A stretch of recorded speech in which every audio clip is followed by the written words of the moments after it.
Assalamualaikum guys, hope so guys are doing well. So today I'm back with another video. So today we're gonna make fried rice, easy, quick and yummy. So let's get started. अब हम बात करेंगे अपने ingredients की। एक carat ले ली है और श्रेडेड चिकन हमने लिया है 3 टेबल स्पून स्क्रैम्बल्ड एग लिया है, एक कैप्सिकम लिया है, 4 टेबल स्पून कैबेज लिया है हमने और सीख कबाब लिया है हमने एक। लेकिन ये टोटली ऑप्शनल है, आप लेना चाहें तो ले, नहीं तो कोई मसला नहीं, वैसे भी ये रिक्वायरमेंट पूरी कर देगा। और हाफ़ टी स्पून सॉल्ट और half tea spoon black pepper और 2 स्मॉल कप्स हमने बॉइल्ड राइस ले लिए हैं और सिरका और सोया सॉस लिया हमने 1 टीस्पून हम डालेंगे। और ये जो स्क्रैम्बल्ड एग है इसको हमने बनाते हुए थोड़ी सी नमक और काली मिर्च डाला है, बस दैट्स इट। और चलिए अब हम शुरू करते हैं, अपनी रेसिपी की तरफ जाते हैं।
ये देखें हमारे फ्राइड राइस ऐसे बन के तैयार हुए हैं और आप इसको ज़रूर ट्राई करें और मुझे कमेंट सेक्शन में बताएं कि आपके कैसे बने हैं।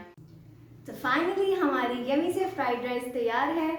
आप इनको घर में ज़रूर बनाएं और ड्यूरिंग क्वारंटीन ये सबसे अच्छी वीडियो है।